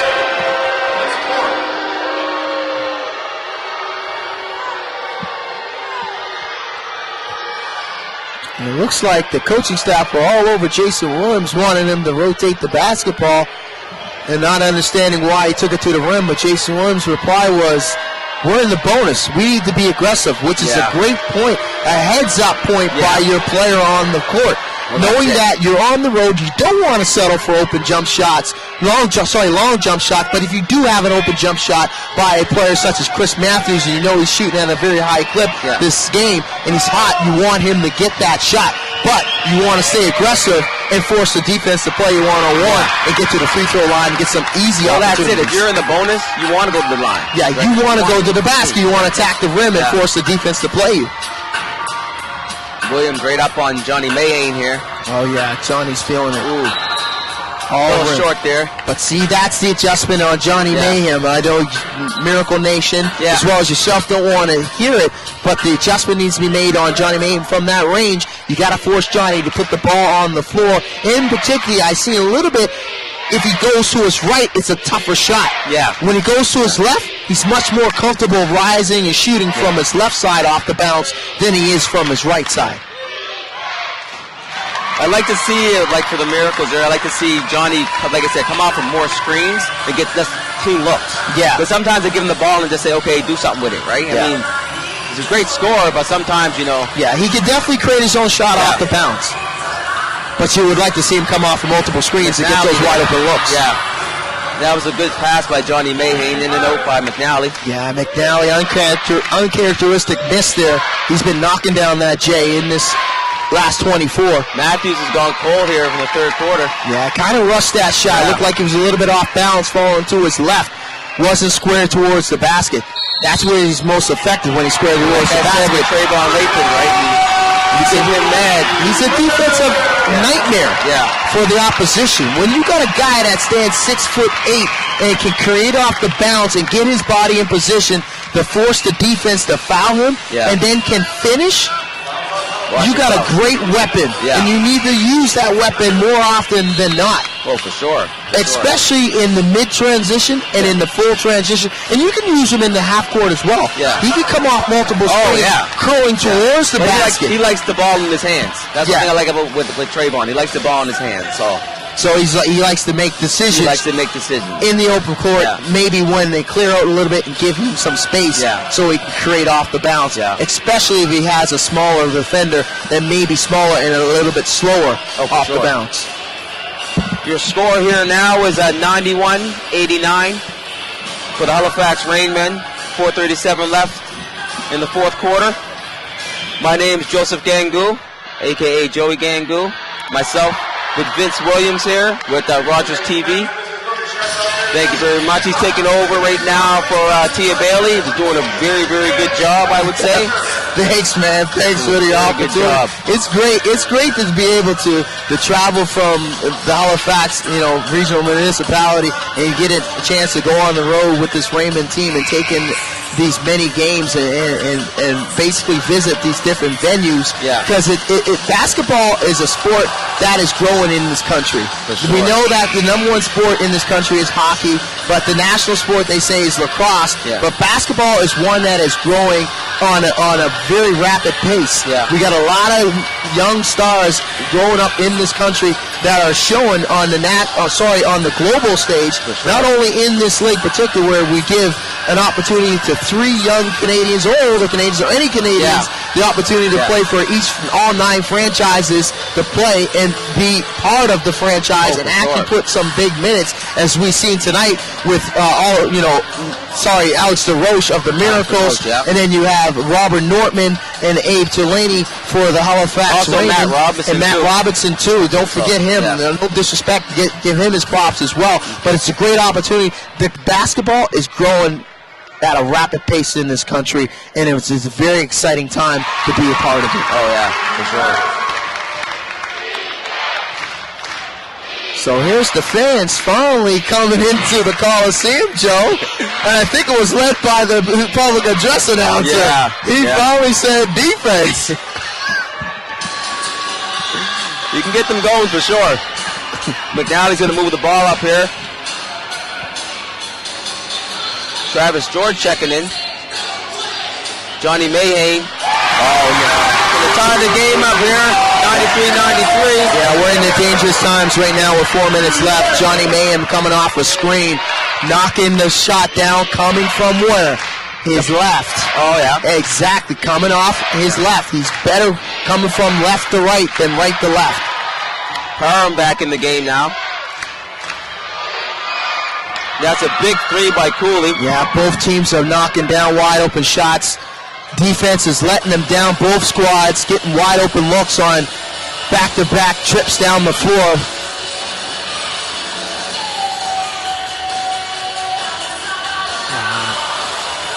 Cooley with the steal. Yeah, that was a tough play there. McNally got himself in the no man's land and turned it over. If he got himself in the air, he was better off. You know, we made a great move of blowing by Cooley there, but he should have jumped.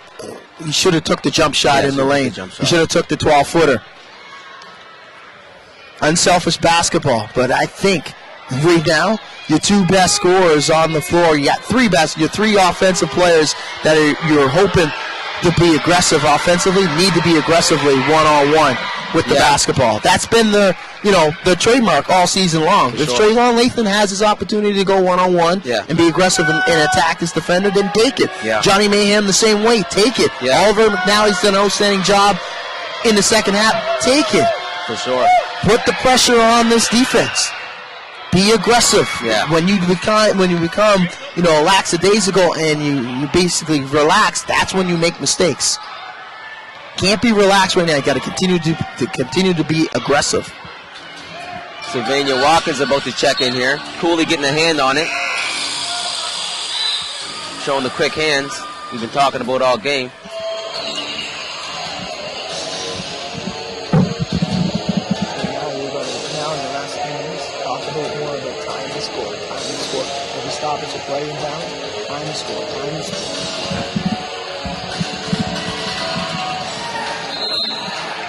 We have right now, 98-93 with 3:08 left in the fourth quarter. Moncton's looking to tie up the score. They're going to need a two-pointer and a three-pointer. Maybe go for an easy two or something, but we have a steal here. Sylvania getting it. Geez, Matthews right on the floor there. Getting it. Oh my God, outstanding play there by both teams hustling for the basketball. Sylvania Watkins doing an outstanding job of knocking it away from Framutimi. And then Chris Matthews with a heads-up play knocking it away from Sylvania Watkins. So they're going after it, Joe. Yeah. They're going after it. And this is what we see. We see tight basketball from these two teams when they match up against each other. Moncton looking to get a good score here, a good shot. Johnny Mayhane. Oh, that was an outstanding look by Mayhem. Thought it was good. It looked good from the moment he let it go. Chris Matthews did everything he could for getting up in Johnny Mayhem's grill. Sylvania Watkins here, playing tight Dion Williams.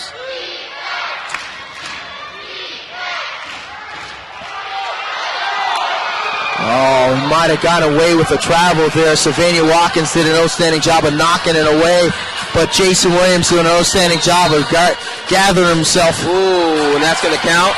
Not sure. I don't think it should count, Joe. Basket interference.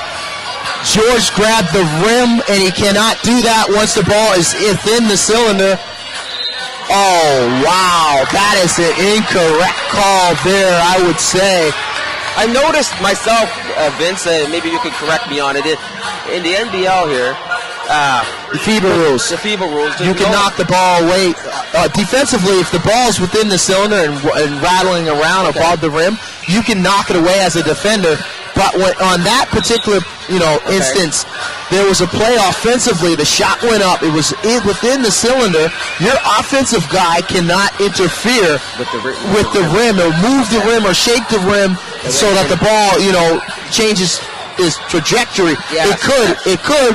In some cases, it could. But if he shakes it hard enough, but He's not supposed to be on top of the rim when that ball's in the cylinder. Only the defender really can go up there and knock it off. Okay. That's the FIBA rule. But I think the official underneath the basket got blocked, and I'm not sure if the other two were even looking to see who actually went up and grabbed the rim. Okay. But nevertheless, Halifax now is going to need a good possession, I'd say, get it to the basket, try to go to the line. yeah, and they just did that right there, and they got bailed out. I think Trayvon Lathan has a case right there. I mean, Jawan Cooley did an outstanding job of getting towards the rim, but at this time, crunch time, 1:50 left. You let these guys play. Yeah. Let them make the decision with their play, right? Yeah. Don't let the dictate. The referees decide the game or decide the outcome of the ball game at this point. They've been allowing them to play all game long. Keep it consistent throughout the 48 minutes. Yeah.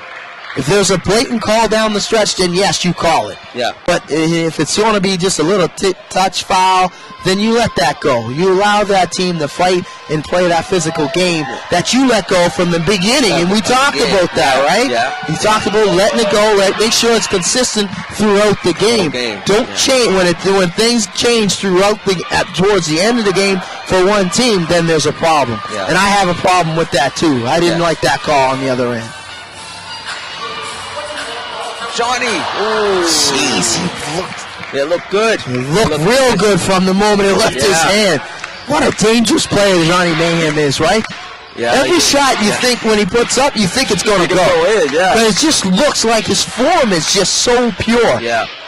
Very good shooter.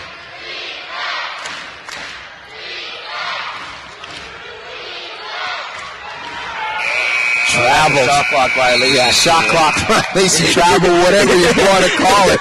But, there was a travel and a foul on that play.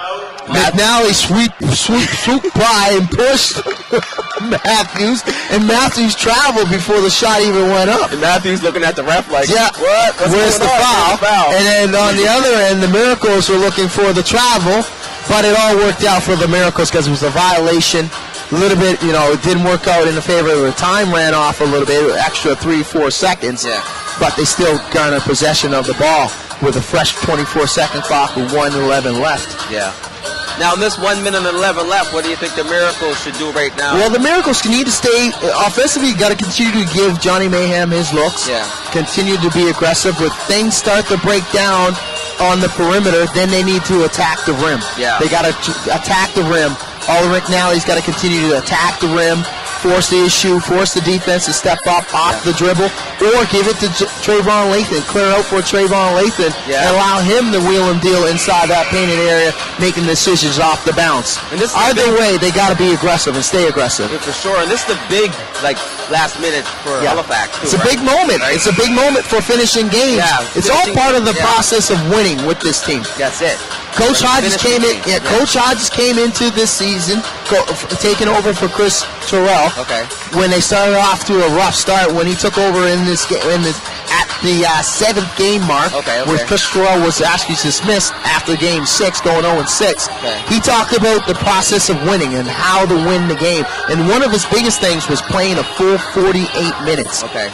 We haven't seen a full 48 minutes, and he's probably going to say after this game, even if they won, they end up winning. They end up winning this game that they didn't play a full 48 minutes. Oh, and it's a big moment here. Jason Williams is clutching in either his thigh or his knee. Looked like he went knee on knee with Sylvania Watkins. Hopefully he's okay. But that possession didn't start off right from the opening inbound there, as Oliver McNally had problems even trying to gather that pass on the inbound. Oh, and Trayvon Lathan didn't have a very good exchange there, did they, Joe? Who was that? Trayvon Lathan and Oliver McNally were discussing the inbound. Looked like Lathan didn't want anything to do with the conversation. What? Maybe he wanted the ball. I don't know. I don't know, but it definitely wasn't the outcome they were looking for. One that you would probably say Dennis Truax drew up in the huddle because you seem to know what to replace. Truax is drawn up in the huddle. That wasn't what he drew up. But, No, absolutely not. A fumble or a desperation play to try to basically keep the ball in the front court and not force the back over call. Of course. Johnny Mayhem is dead on, but he just can't get it to go. All of his shots look like they have a chance to go. And Matthews going to hold on to the ball here. Yeah, this might do it right now there, Joe. I hate to say it for Miracle Nation. Especially if he knocks this down, you can pretty much put this in the bag. 10-point lead. And a huge block by Jason Williams on the rotation. Any given night, any team can win. Doesn't matter what record it is, right? Doesn't matter. Every team plays hard. No? And it's a big moment for this Rainmen organization. They finally get off the snide and win their first road game of the year. Yeah, that's good. Is it really good? You don't say it too much enthusiasm. Johnny Mayhem finally gets it to go. It's still not over. Oh, it's not over. 16 seconds. Whoa. Wow, that was a big moment there. If they would have gotten the ball with Johnny Mayhem with a wide open look from three-point range, yeah, exactly. That could have been I'm pretty sure he would have put this dagger, and I would have been eating my words. But it's a huge moment for this Rainmen organization to finally get their first road win of the year, which is very important going into the playoffs. It gives them that source of confidence, knowing that they can win on the road.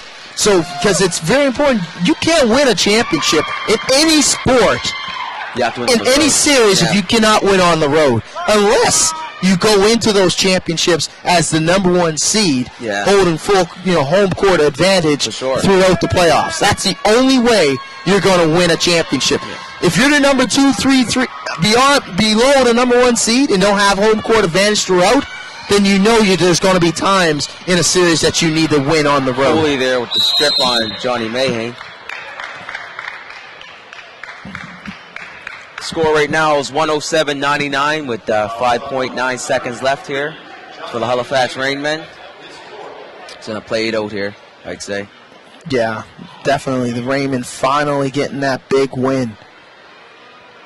It's not so much big on the statistics, on the standings, but it's more so for their confidence. The Rainmen, they get their 7th win, though, and like I said, their first road win. That's the important part, the road win, especially going down. The season is winding down. We only really have a week and a half left of the season, and then we go straight into March Madness, the playoffs of the NBL Canada. So to win on the road this late, and for a team that's basically struggled all year long to find themselves, this is the right direction in their maturation. We're calling the process of winning. This is part of the process of winning. And on the Miracle side, they're going to go back, look at the tapes. You know what I mean? And regroup. We look like we have a little bit of a discussion there. We have definitely a verbal disagreement with Dami Sapara and Sylvania Watkins, but cooler heads prevail. They're all professionals here, right?